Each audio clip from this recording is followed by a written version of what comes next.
السلام عليكم. النهارده هاكلمك على نصيحتين من أهم النصايح اللي اتقالوا لي في حياتي، اللي لمّا بدأت أطبّقهم شوية في حياتي غيّروا لي كتير أوي في طريقة تفكيري. النصيحة الأولانية هي إنك خلّيك جريء وشجاع في قراراتك، واللي قال لي كده كان قصده قراراتك مع ربنا، إن أنت لمّا تيجي تلاقي نفسك في فكرة في دماغك لحاجة أنت عايز تعملها، حاجة أنت عايز تبطّلها،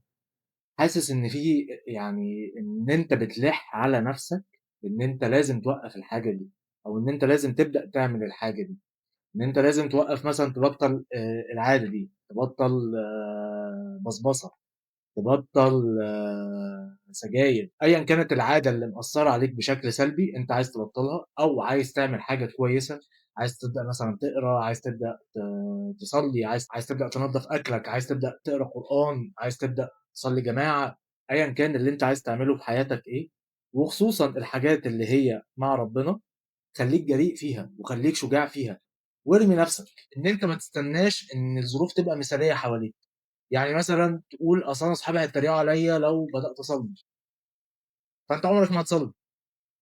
أو أنا صحابي هيبعدوا عني لو بطّلت سجاير، ما أنت عمرك ما هتبطّل سجاير،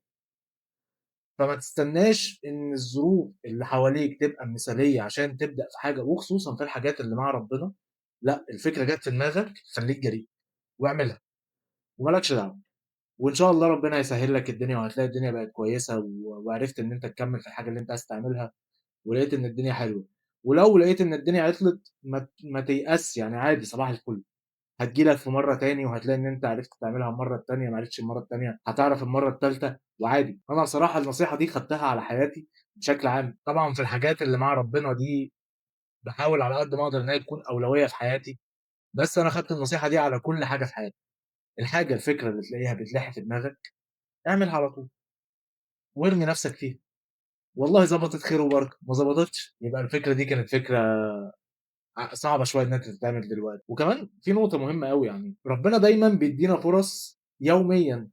لكل حاجة، فرص إن أنت تحسّن من نَفْسك، فرص إن أنت تحسّن من شخصيتك، فرص إن أنت تحسّن من شغلك، فرص إن أنت تحسّن من علاقتك بيه، يعني ثانية بثانية بتيجي لك فرص، كل نَفَس بيخرج وكل نَفَس بيدخل هي فرصة ليك إن أنت تبقى أحسن لنَفْسك، فالواحد لازم على قد ما يقدر يستغل الفرص اللي بتيجي له دي. عشان في ثانية الفرص دي مش هتيجي تاني. الواحد بيعتاد دايمًا فكرة إن هو عايش وإن هو موجود، بس أنا ممكن في يوم من الأيام ما ابقاش موجود، فالفرصة اللي معايا النهارده ممكن ما تجيليش بُكرة، وربنا كريم يعني الواحد بيفوّت فرصة ييجي له فرصة أحلى، يفوّت فرصة أحلى ييجي له فرصة أحلى وأحلى، يفوّت فرصة أحلى وأحلى ييجي له فرصة جامدة جدًا، فسبحان الله يعني ربنا كريم أوي معانا. تاني نصيحة وهي واحد كان معايا في شغل وجه اتكلم معايا في نقطة فرقت معايا أوي، أوي، أوي في حياتي. كان بيتكلم معايا إن أيًا كان اللي بتعمله في حياتك، اعمله وأنت مبتسم. هو كان بيتكلم معايا على الشغل، يعني إن أيًا كان الشغلانة اللي أنت بتعملها في حياتك، اشتغلها وأنت مبسوط، اشتغلها وأنت مبتسم. أنا كنت من عقلية اشتغل على قد فلوسهم، ويا عم ده بيدّيني يا عم 4000 جنيه و5000 جنيه، ده كويس إن أنا باجي ده كويس إن هُم بيشوفوني في الشغل أساسًا. دي كانت تفكيري، وأنا كنت شايف إن أنا صح جدًا، يعني أنت مش مقدّرني ماديًا، فأنا مش هادّيك اللي أنت عاوزه. مع إن لمّا بصيت للنصيحة اللي صاحبي قالها لي، وبدأت فعلًا أعملها، لقيت إن أنا باعمل الشغل اللي أنا باشتغله ده وأنا مبسوط، يعني ابتدت ابتسامتي اللي أنا يعني اللي كنت مثلًا ممكن أصطنعها في الأول، ابتدت تأثّر على عقلي وعلى اللاوعي بتاعي، وابتديت أشتغل وأنا مبسوط وأنا حابب اللي أنا باعمله ده، وابتديت إن أنا مرتبي يزيد، وابتدى صاحب الشغل يتبسط منّي، وابتدى إن هو يعني ابتدى الfeedback اللي ييجي لي من مديري وصاحب الشغل feedback إيجابي، إن هُم مبسوطين من اللي أنا باعمله. لإن أنت لمّا بتشتغل وأنت مبتسم أيًا كان اللي أنت بتعمله، أنت مثلًا بتتعامل مع عميل في التليفون، هو بيحس بابتسامتك دي في كلامك، أنت لو بتتعامل حاجة كservice مثلًا بتتعامل مع الclient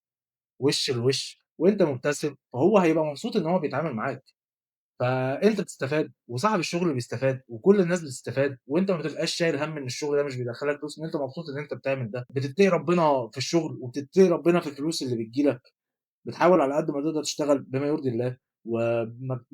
بتبخسّ حق حد، فده بيترد لك في بركة في الفلوس اللي بتيجي لك، حتى لو المبلغ أنت بتشوفه قليل بس ربنا بيبارك فيه والفلوس بتقضّيك، فبتبدأ تشتغل بإتقان وبتركيز وبتبدأ تتحسّن في الشغلانة اللي أنت بتعملها دي وبتبدأ تتعلّم فعلًا الشغلانة اللي أنت بتعملها.